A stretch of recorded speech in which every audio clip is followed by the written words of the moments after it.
J'avoue que ce premier épisode était émouvant, mais un peu inquiétant. Allez, on en parle. Alors, cette partie-là sera no spoil, donc vous inquiétez pas si vous n'avez pas fait les jeux et si vous n'avez pas fait The Last of Us Part 2 sur console, pas d'inquiétude, pas de spoil pour cet épisode. L'épisode 1 de la saison 2, une chose est sûre, c'est que la série met le paquet d'entrée avec des visuels toujours très beaux et un réalisme bluffant. Chez HBO, on a mis les moyens et ça se ressent vraiment, je trouve, sur cet épisode-là. Comme dans le jeu, on démarre avec une Ellie et un Joel qui font leur vie à Jackson. Tout va bien, on comprend un peu comment tourne la ville et ça, c'est vrai que c'est plutôt cool à suivre. J'ai trouvé cet épisode numéro 1 assez émouvant et surtout qu'on découvre un Joel plus attachant que jamais et surtout plus humain que dans le jeu vidéo. Et ça rapporte beaucoup, je trouve, à l'épisode et sûrement à la saison 2. L'autre point positif, c'est Dina qui est interprétée par Isabella Merced. Et là, je vous dis les gars, elle vole complètement la vedette à tout le monde. Elle est solaire à l'écran et je trouve qu'elle partage sa joie, son charisme. Enfin, il se passe un truc avec elle dès qu'elle est à l'image, ça c'est clair. Autre aspect appréciable, on y retrouve aussi toujours l'attention. L'attention dans The Last of Us saison 1, c'était très très réussi. Et là dans la 2, ça a l'air d'être pareil, ça démarre vraiment très bien. Surtout les scènes en fait qui confrontent les humains contre les infectés, c'est vraiment très réussi. Les parallèles aussi avec le jeu vidéo, ils sont nombreux. Vous avez par exemple une scène, on va faire un lancer de bouteille en verre. Donc pour ceux qui ont fait les jeux, vous savez de quoi je parle. On va avoir aussi Ellie et Dina qui vont se concentrer en écoutant ce qui se passe dans la pièce, à travers les murs, etc. au niveau de l'audio. Donc là pareil, tous ceux qui ont fait le jeu, vous me comprenez. Bon alors, en ce qui concerne le casting, il a l'air vraiment globalement réussi pour les nouveaux persos. Un petit truc qui me dérange, c'est le physique d'Abby par contre. Donc ok, elle est pas baraquée, c'est pas vraiment moi ce qui me dérange au final. Mais l'interprète Caitlin Dever, qui je pense est une super actrice, m'a laissé un peu dubitatif parce que sa carrure, elle est vraiment petite en fait. L'actrice elle mesure 1m57, j'ai regardé les gars, alors que dans le jeu, Abby, bon ok elle est très très musclée, peut-être même un peu trop, mais bon ça c'est pour le gameplay. Mais par contre, elle est grande Abby dans le jeu. Et là vraiment, 1m57 pour l'actrice, bon à voir dans les phases de combat comment ça va rendre. Est-ce que c'est assez crédible ou pas? J'ai un petit doute.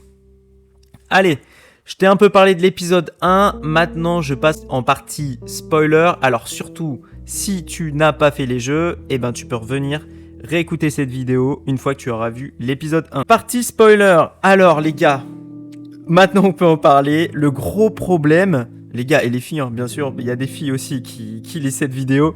Pourquoi installer Abby aussitôt dans l'épisode, les gars? Je ne comprends pas. C'est vraiment un choix qui est hyper difficile à comprendre parce que le spectateur qui a jamais fait le jeu, il va comprendre tout de suite les motivations d'Abby et le fait que Joel a tué un de ses proches. Donc comment les scénaristes ils vont pouvoir poursuivre la série? Et surtout, moi je me pose une question, je sais pas pour vous, vous me direz en commentaire, mais est-ce que la temporalité des jeux, elle sera similaire? Est-ce qu'on va voir d'un côté Ellie, d'un côté Abby? Est-ce qu'on va revivre les événements du point de vue de chacune? Est-ce qu'il y aura les flashbacks, etc. Honnêtement, je me pose la question. Il y a des choses qui m'ont un peu dérangé aussi également. Je pense par exemple à la scène de Joel et de sa psychologue. Pourrait être très intéressant, certes, mais je trouve qu'elle est vite expédiée et on comprend pas l'intérêt de l'intrigue. À part bien sûr si vraiment du coup ils font un épisode sur son mari Eugene. Mais bon, même avec ça, je vois pas trop l'intérêt. En fait, je trouve que cet épisode-là, il nous tend à nous faire éprouver de la peine pour Joel, pour nous impacter au maximum pour la suite. Et vous savez très bien ce qui va se passer avec la suite, c'est-à-dire la mort tragique de Joel qui va arriver. Mais je trouve qu'il y a un décalage quand même, parce que on a ça, mais on a aussi de l'autre côté Ellie qui est vraiment immature et qui en fait vraiment qu'à sa tête. Et ça, je trouve que c'est un peu trop, c'est un peu too much. Parce que c'est beaucoup plus marqué dans la série que dans le jeu.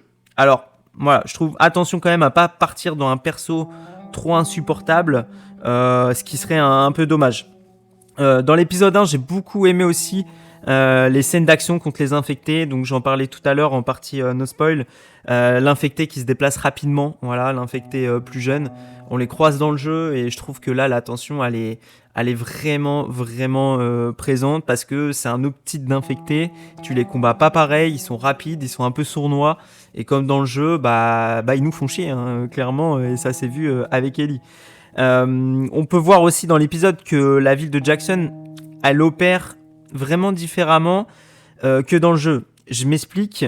Là, ils insistent vraiment sur le côté démocratique de la ville, et notamment avec le personnage de Maria, la femme de Tommy. Alors, c'était déjà le cas dans la saison 1, où ils parlaient vraiment de cet aspect démocratique de la ville. Mais là, je trouve qu'il y a encore un point d'honneur qui est mis là-dessus. Et puis, notamment avec la scène du conseil, alors présidé par Tommy, justement, et Maria. Donc, je trouve ça un peu marrant, parce qu'au final, ils disent que c'est démocratique, mais c'est le mari et la femme qui dirigent le conseil. Donc, bon, voilà. La série aussi parle pas mal, je trouve, de misogynie. Il y a 2-3 petites scènes et 2-3 petits mots là-dessus. Mais c'est toujours fin, en fait. C'est comme dans le jeu. On n'y revient pas non plus 52 fois. Donc je trouve ça plutôt intelligemment fait. Le gros point fort aussi, c'est l'ajout, je trouve, du champignon qui se trouve dans la tuyauterie. Je pense que ça amènera peut-être à d'autres scènes qui n'étaient pas du tout dans le jeu, car de mémoire, ce sujet-là, il n'est pas du tout traité à Jackson. Donc, à voir.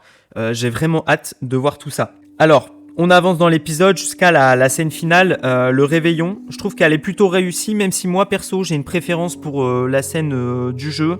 Là encore, j'ai trouvé ça un peu rushé, d'autant que je trouve qu'elle n'apporte rien par rapport au jeu. En fait, on est à peu près sur la même scène. Donc voilà, je m'attendais peut-être à autre chose. Pour le coup, je suis un peu déçu de ce côté-là. Une grosse attente de ma part, et je pense de votre côté aussi, c'est que j'espère que le côté sombre du scénario du jeu va vraiment s'installer dans la série. La série, pour moi, un énorme défi à relever, c'est ne pas rusher le scénario. Et ça va être encore plus difficile dans cette saison 2, puisque le jeu vidéo, tout simplement, partout, il fait un peu plus de 20 heures de jeu. C'est très long, donc on installe vraiment les intrigues scénaristiques, on installe vraiment l'émotion. C'est vraiment un voyage qui nous propose à travers le jeu. Donc là, réussir à faire ça dans la saison 2, ça va être très compliqué, je pense. Et là, récemment, vous avez peut-être entendu, ils ont annoncé qu'il y aurait bien une saison 3. Donc moi, j'ai pris l'annonce un peu comme un, surtout qu'ils l'ont annoncé là, moi je l'ai pris comme un, ok les gars, cette saison 2, elle vous laissera peut-être sur votre faim, mais on a la saison 3 qui arrivera, vous inquiétez pas. Donc j'avoue que ça me fait un peu peur de ce côté-là, mais bon, tonton Neil Druckmann, il nous a jamais déçus jusqu'à présent, et je pense que ce sera pas le moment.